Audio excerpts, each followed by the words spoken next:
길어지면 그래서 적당히 하겠습니다. 한번 길면 또 오늘이 대림 2주일입니다. 지난주에는 아마 여러분들이 느닷없이 성당에 왔더니 대림절이다 하고 느끼셨을 겁니다. 그리고 이제 대림절, 성탄, 그리고 이제 한 주일이 지났습니다. 그리고 보니 초도 2개가 켜져 있고 이제 2개밖에 안 남았습니다. 이제 곧 성탄이 다가옵니다. 그렇게 생각해 보면 하느님의 은총은 때로는 느닷없이 그리고 그러나 반드시 그리고 또 한 번의 기회를 주시는구나 이런 생각을 하게 됩니다. 대림절 하면 성탄이 먼저 떠오르게 됩니다. 성탄 구유가 가장 먼저 떠오르죠. 구유를 떠올리다가 보면 생각해 보면 목동도 있고 양도 있고 소도 있고 별도 있고 동방박사 또 요셉 성인 어머니 마리아 그리고 누구보다도 아기 예수님이 있죠. 그리고 초라하게 막국간 물론 아기 예수님이 누워있는 구유도 있습니다. 대림 시기는 4주를 보내는데 특별히 4주라고 말하면 성경에서 말하는 이 숫자에 상징적인 의미가 있습니다. 부족하지 않은 완전한 그러한 숫자 4,000년 이렇게 의미하기도 합니다. 이것이 가져다주는 의미는 하느님과 일치함은 오랜 기다림이 필요하다, 인내가 필요하고 수고가 필요하고 하는 것들을 알려줍니다. 그렇지만 첫째 이야기했듯이 반드시 우리와 함께 계시도록 오신다라는 것 그리고 우리 가운데 내 안에 나와 함께 하신다라는 것을 알려줍니다. 그런데 이제 대림 시기를 보내면서 회개해라 또 아기 예수님을 기다려라 이렇게 하는데 사실 우리들이 생각해 보면 누굴 무엇을 기다리는가 하는 것들을 좀 생각해 볼 필요가 있습니다. 오늘 인권주일이기도 합니다. 새 하늘과 새 땅을 기다리라고 제1독서에서 가르치고 있습니다. 사랑과 자비의 나라, 생명과 평화의 나라를 기다려라. 주님의 기도에서 가르치듯이 아버지의 나라가 이 땅에 이루어지도록 하는 그러한 나라를 가르치고 있습니다. 한마디로 말하면 우리들이 그동안 잘못 지냈던 분수와 처지를 좀 생각해보자 라는 의미이겠습니다. 그래서 회개해라 라는 의미인데 회개는 되돌아본다, 반성한다 라는 의미를 갖고 있지만 그러나 한편으로는 회개는 하느님의 사랑을 자비를 깨닫는 일이다 라는 겁니다. 그동안에 우리가 하느님의 사랑과 자비를 잊고 살았다면 감사함을 잊고 살았다면 회개란 하느님의 사랑과 자비를 깨닫는 길 우리가 가는 길이 죽음으로 향하는 치닫는 그러한 삶을 사는 것이 아닌가. 그래서 생명으로 나아가도록 해야 하는 그런 것이 회개다 이렇게 말씀드릴 수 있겠습니다.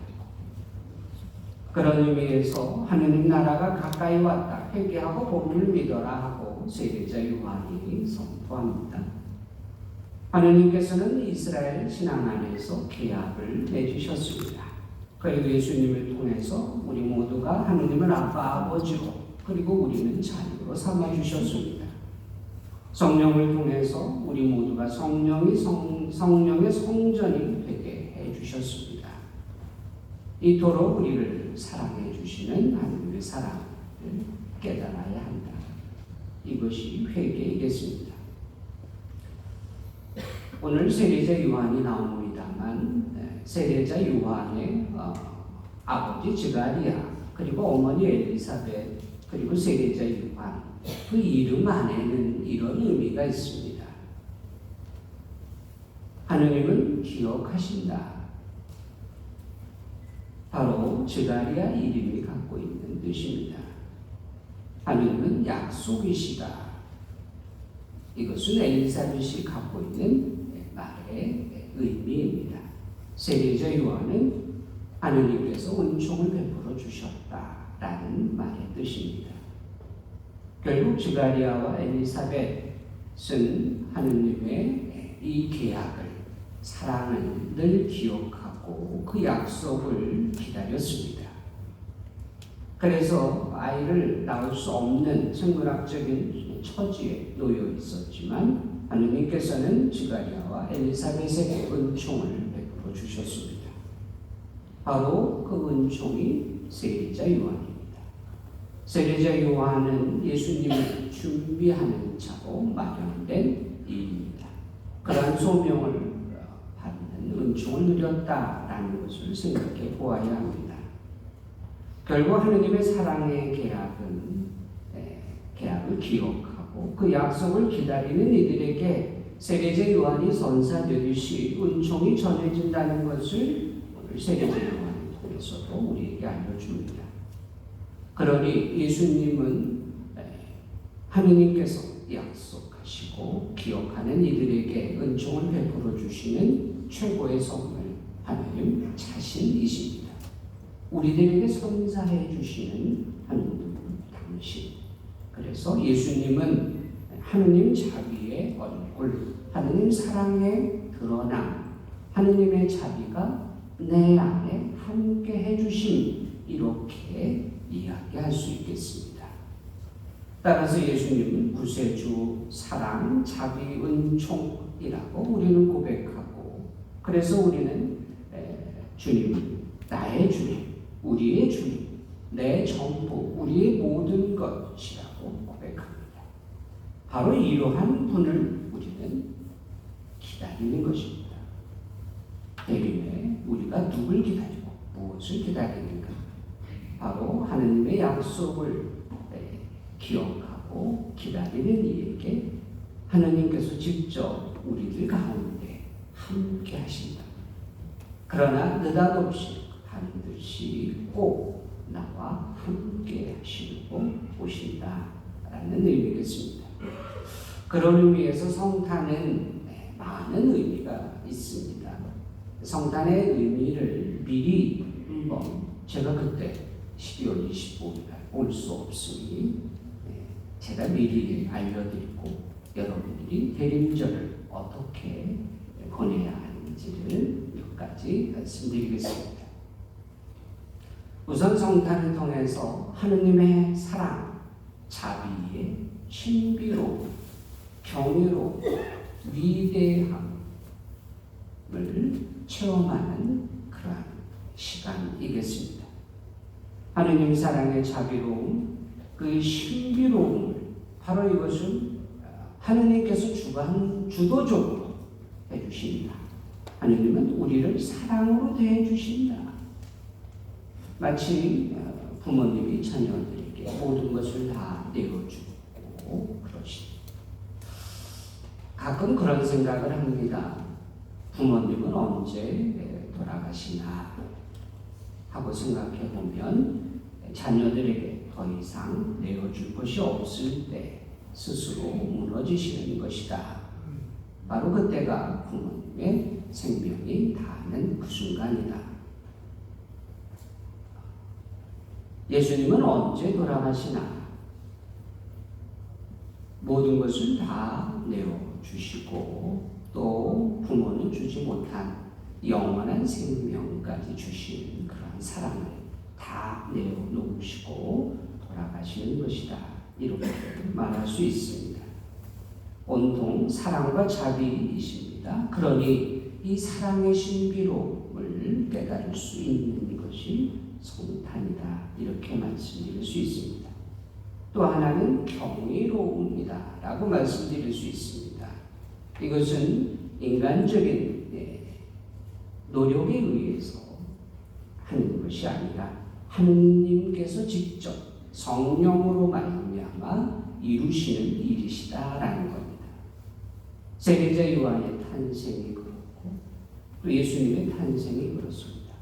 성령으로 말미암아 이루어지는 생명, 사랑을 우리들에게 알려주십니다. 오늘 독서에서도 우리는 모두 또 복음에서도 성령으로 새로 태어나도록 하는 그런 은총을 받았다라고 세례자 요한이 또 복음에서 마르코가 가르쳐 주듯이 우리도 성탄을 통해서 성령으로 새로 태어난 사람이다 라는 것을 깨닫도록 해주니 참으로 경이로운 일입니다. 또 하나 성탄은 위대함을 드러냅니다. 하느님께서는 우리들의 죄를 살피지 않으시고 사랑으로 모든 것을 죄를 불살라 버리시고 당신의 자녀로 사랑스러운 자녀로 받아들여 주시니 이 사랑의 위대함을 깨달을 수 있는 것 바로 이것이 성탄. 하느님께서 우리와 같은 사람의 모습으로 오시는 그 순간이겠습니다. 사랑의 위대함, 하느님의 자비로움의 위대함 깨달을 수 있는 것. 그러니 성탄은 마치 창조의 과정인 것처럼 재창조, 새 창조와 같은 순간이다 라고 말할 수 있겠습니다.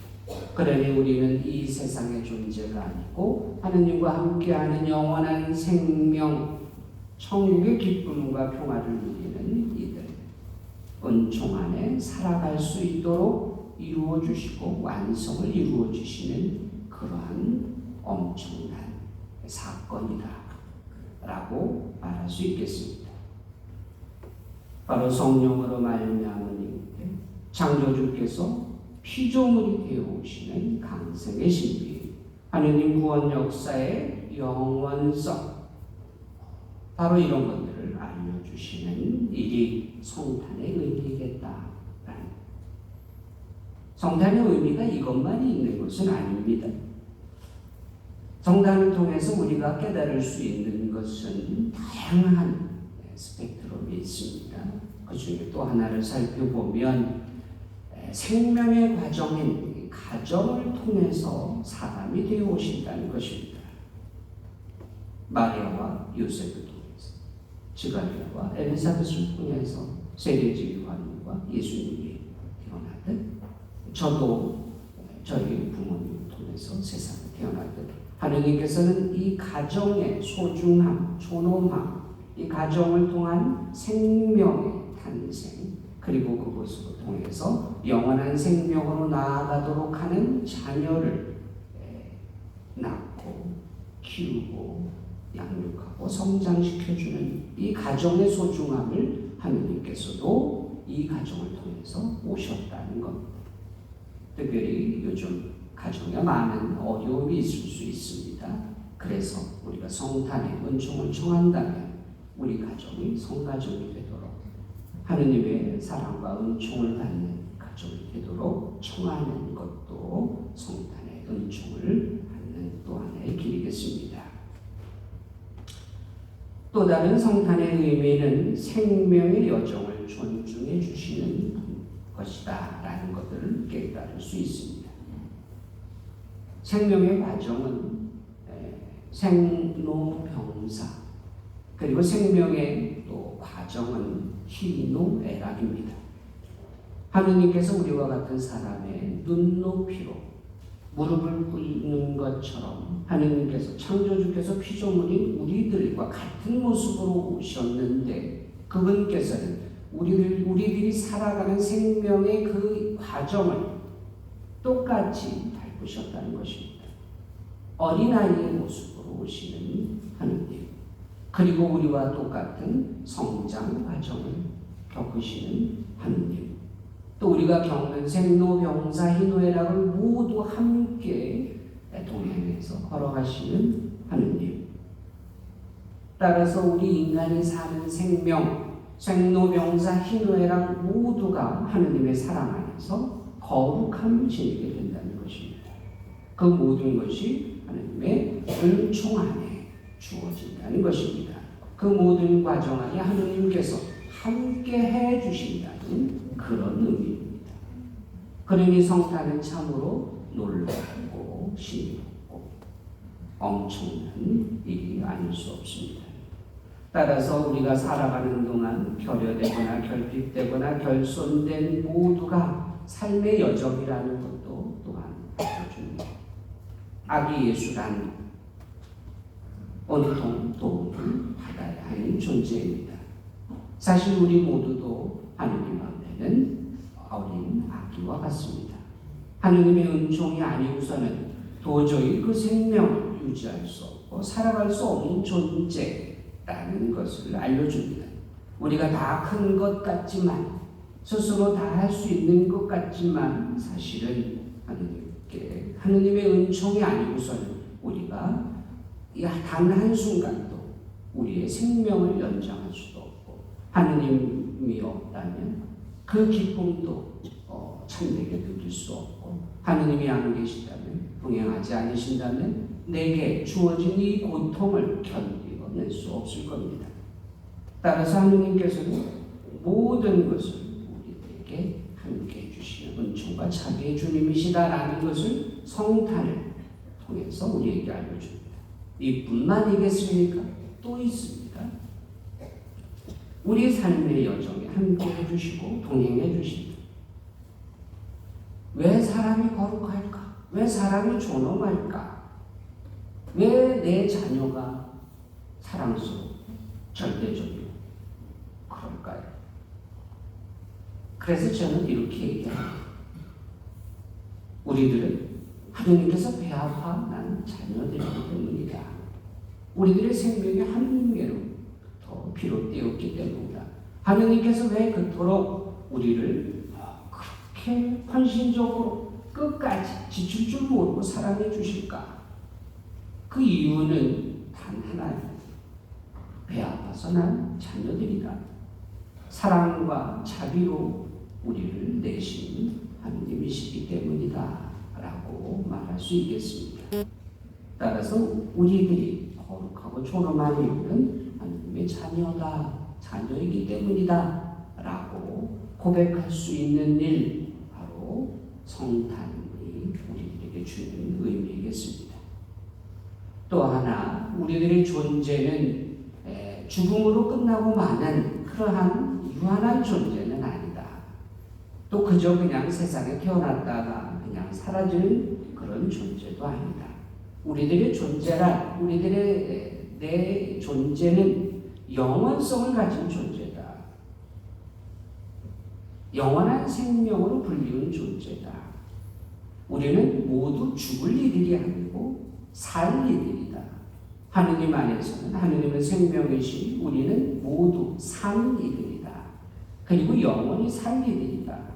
구원될 사람들이다. 하느님의 사랑받는 사람들이다 라는 것을 알려줘요. 그래서 우리는 특별하고 유일하고 불가치의 존재다. 하느님께서 나를 이토록 사랑하시는데 그 무엇이 나를 해칠 수 있겠는가? 내 생명을, 내 존재를 부정하고 거부하고 빼앗아갈 수 있겠는가? 결국 그런 일은 있을 수 없다 라는 것을 우리가 아기 예수님의 성탄의 군유를 통해서 깨달을 수 있는 또 하나의 가르침이겠습니다. 그러니 우리들의 삶의 여정, 목표, 방향, 그리고 우리가 살아가는 방법은 오직 하느님의 뜻대로 마치 예수님과 같이 살아가는 것이다 라는 삶의 방법도 알려줍니다. 예수님과 다르지 않는 삶을 살아가야만 합니다. 특별히 아기의 모습으로 오시는 하느님, 가난하고 소외되고 초라하고 도움을 받아야 하고 보살핌을 받아야 하는 존재, 바로 우리 모두다.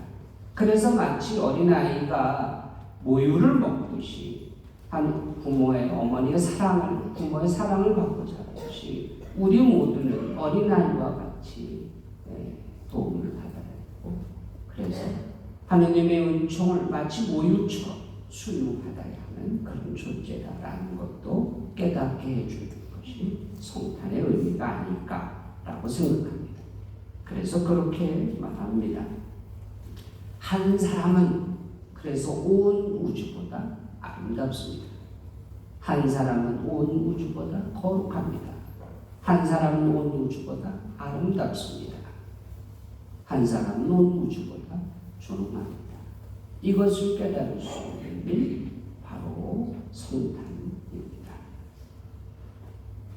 그래서 우리가 무엇을 그리고 누구를 왜 기다려야 하는지를 깨달아야 되는 시간, 하느님의 사랑과 자비를 깨닫는 시간, 회개의 시간입니다. 바로 이것은 은총을 받아 누리는 우리들이 깨달아야 하는 일이 아닐까 싶습니다. 이번에 성탄이 남의 성탄이 되지 않았으면 좋겠습니다. 나의 성탄이 되고, 남의 성탄이 되어서 나는 기쁘지 않고 그 사람만을 축하해 주는 일이 없었으면 좋겠습니다.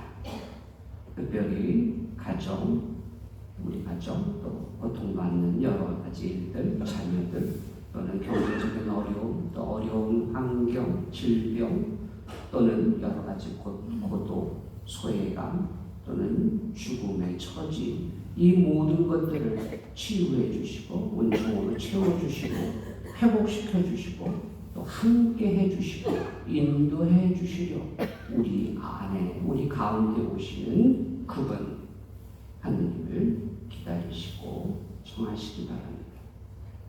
그런데 구유를 자세히 살펴보면 마음간에 빈 구유에 아기 예수님이 오셨다는 것입니다. 그래서 우리들 마음 안에 세상 것, 소유하려고 하는 것, 가득 채워진 것, 다친 것, 폐쇄된 마음과 생각, 더럽혀진 그릇인 육신과 습관, 태도 등을 비우고 내려놓고 빈 구유를 마련해 놓아야 합니다. 바로 그곳에 아기 예수님께서 오십니다. 아울러서 사랑과 자비가 필요한 그곳에 아기 예수님께서 그들과 함께 하기를, 또 함께 해주시기를 아울러서 기도하고 청해야 합니다. 따라서 여러분들이 아직 예수님의 성탄에 대해서 깨닫지 못하는 것, 오늘 제 얘기를 들은 분들은 누굴 기다리고 뭘 기다려야 되는지 알겠지만 오늘 함께하지 못하는 분들은 모르실 테니 그분들을 위해서 기도하고 구속하고 함께 통공해 주셔야만 합니다. 이 기쁨은 나의 기쁨이기도 하지만 우리 모두의 기쁨이기도 하고 온 땅이 받아 누려야 하는 하느님의 은총이기 때문에 그렇습니다. 성탄을 맞이하고 나서 여러분들이 그 기쁨을 넘치도록 누리시고 그 넘치도록 누리는 하느님의 자비와 사랑을 이웃에게도 꼭 전하시기 바랍니다. 자비를 전하고 기쁨을 전하고 하느님의 생명을 전하고 하느님의 은총을 전하는 여러분들이 되셨으면 좋겠습니다. 대림절 잘 보내시고 성탄을 기쁘게 맞이하시기를 기원하고 저도 기도 중에 기록하겠습니다.